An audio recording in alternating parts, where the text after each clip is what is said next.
Donc les concessions sont accordées bien avant, évidemment, que la Violette s'en aille en bateau pour aller fonder le poste. Ça ici, ça se trouve à être la maquette en charpente qui correspond, selon moi, à la barque de la Violette. Là-dedans, il rentre à peu près, là, on pourrait dire 30-40 hommes. On peut imaginer qu'il y avait un soldat ou deux, hein, mais c'est surtout, évidemment, c'est pour construire, ça va être des charpentiers, ça va être des scieurs des scieurs de planches en long. Les difficultés, la première, bien sûr, c'est de franchir les ponts de Québec. On s'attendait à beaucoup pire que ça, fait que la surprise, c'était que ça a très bien été. Comment vous avez fait? Vous êtes des moyens courageux.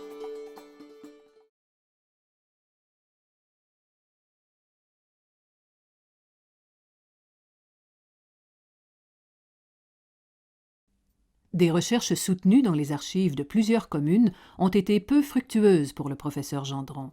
Ni les archives de Rouen, ni celles de Honfleur n'ont révélé de secrets sur l'identité de la Violette. Son enquête mène l'historien aux archives départementales de Caen. On est en train de regarder dans les fichiers concernant le protestantisme aux archives du Calvados parce que ça couvre la municipalité de Honfleur, qui est un port important.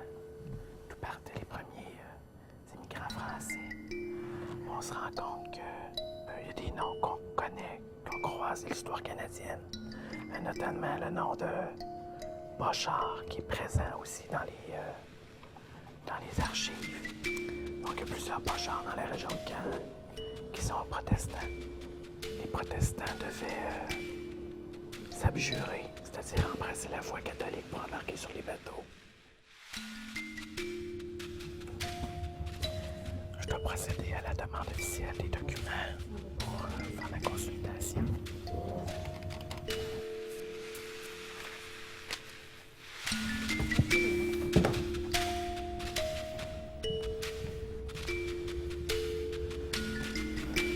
Ce sont les documents de l'amirauté de Honfleur. Documents qui datent de 1636 à 1649. Ce sont les congés, c'est-à-dire les permissions de quitter pour partir en mer. Ils sont pas faciles à lire. Donc ça pourrait prendre un certain temps pour réussir à déchiffrer tous ces documents.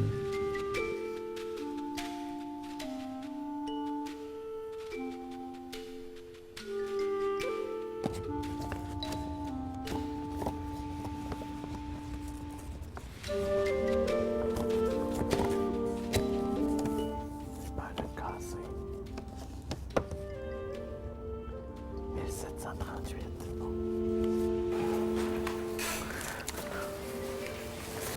Ce sont les documents concernant encore la famille Bochart.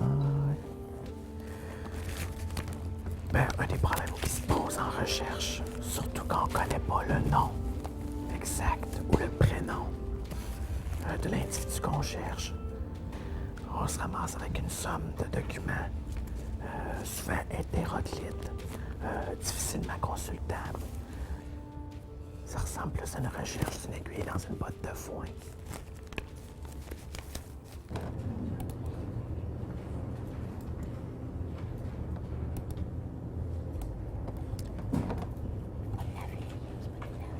Ah, Kim Goupil, ici, gars.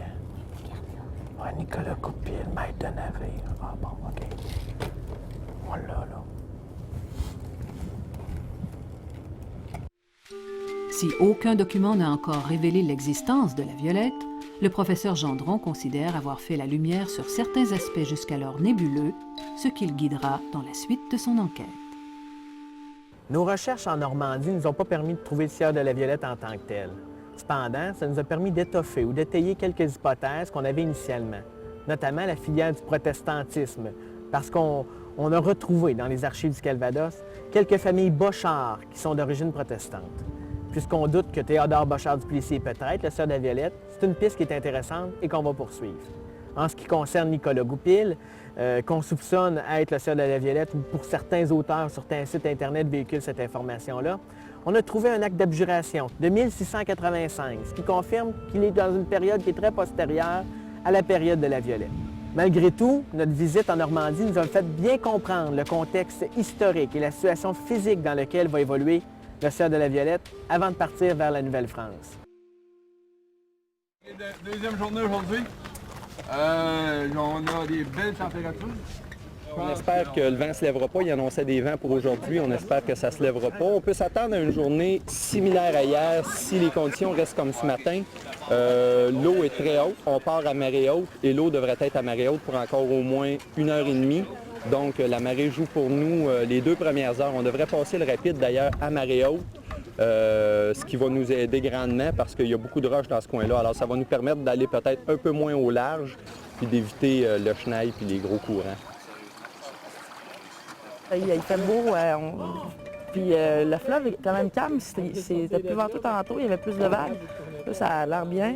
Il y a, la marée est haute, non? Je pense qu'on va faire du fun. On donne 2 coups pour aller être un peu pour ça.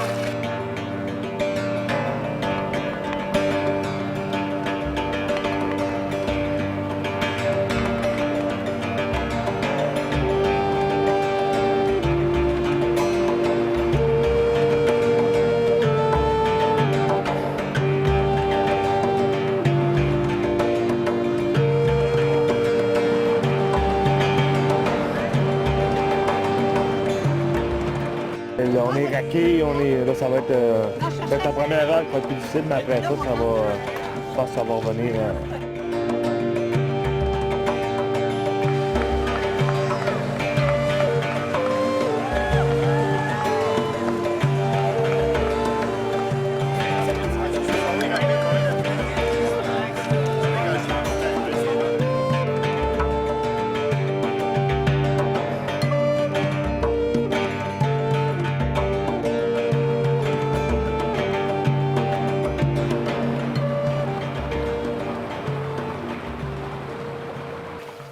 Un événement mystique. On voit ça, on a ça dans les films, dans les livres. On savait même pas où on s'en allait. On voyait rien, à peu près à 100 pieds en avant de nous autres, c'était le brouillard.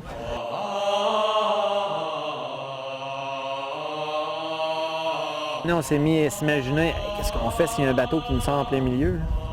On avait l'impression qu'il nous sortirait à 100 pieds. C'était impressionnant.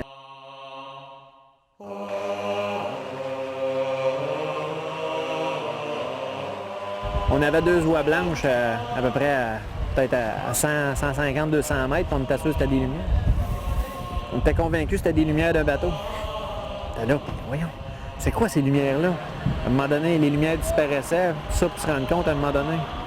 Écoute, c'était des oies, gars.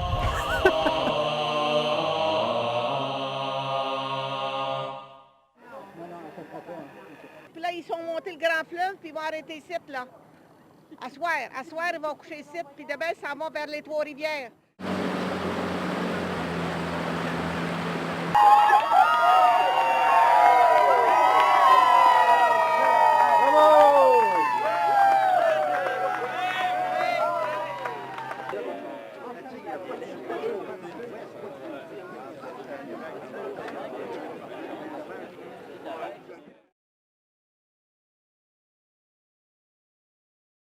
Donc, il y aura des négociations. Qui va les mener? C'est pas la Violette, parce qu'il n'est pas mentionné dans les relations des Jésuites. C'est nul autre que Bochart-Duplessis, le second de Champlain. On connaît très bien les filiations de Théodore Bochart-Duplessis avec le pouvoir et le représentant du pouvoir à l'époque, qui est nul autre que le cardinal de Richelieu. Pourquoi l'histoire a-t-elle oublié Théodore Bochart-Duplessis comme fondateur de Trois-Rivières? On ne veut pas que le vent se lève. La pluie, c'est pas un gros inconvénient. Tout le monde est habillé en conséquence.